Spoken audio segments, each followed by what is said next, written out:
Come with me on my day 3 adventures in Liverpool. I started off the morning walking around Albert Dock and I came across this really cute statue dedicated to Love Is All You Need, the Beatles.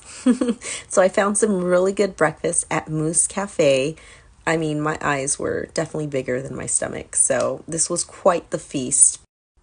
To walk off the ginormous breakfast feast that I had, I continued around Albert Docks, which is a very interactive area. There's a Ferris wheel, there's a carousel, there are other museums, coffee shops, eateries. It's a very lively area, and if you're willing to put in the work, you can walk it all off. The whole city is essentially walking distance to everything. So here I am taking in the scenery, waiting for my next adventure, zooming in on my seagull friend here. And this leads me to the Magical Mystery Tour. When, of course, if you're in Liverpool, you have to do a Beatles tour. So this was another exciting point in my solo adventures. Shout out to Dale Roberts. He was the perfect tour guide, took us to all the top spots. He was energetic, he was funny, he was very informative. Here I am at Penny Lane, Strawberry Fields.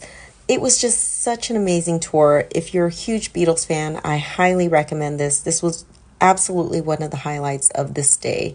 So toward the end of the tour, he takes you to see different statues, different landmarks around the city, and coming from a Scouse himself that was born and raised in Liverpool, listening to these stories was just beyond amazing. Here I am with John Lennon outside the Cavern Pub, which is essentially where the tour ends.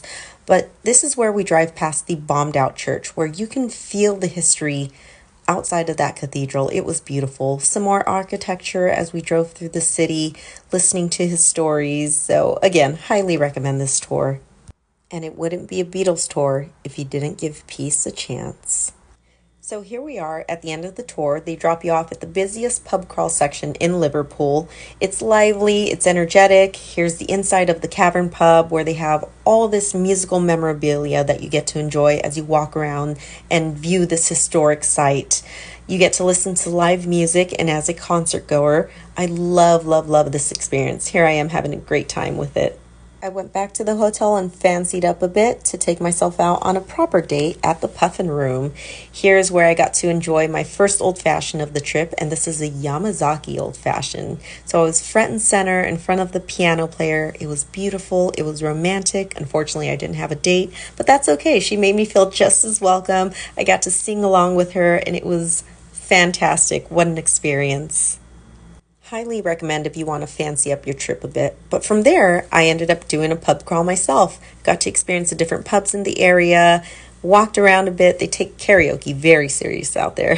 Saw some more Liverpool Beatles memorabilia, so that was really cool.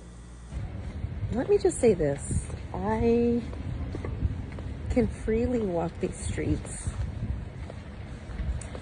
with ease and feel completely safe as compared to if I were walking the streets of LA at 3 a.m. No, absolutely not.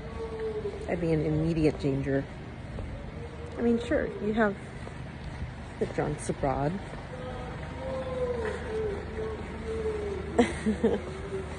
I take it out here.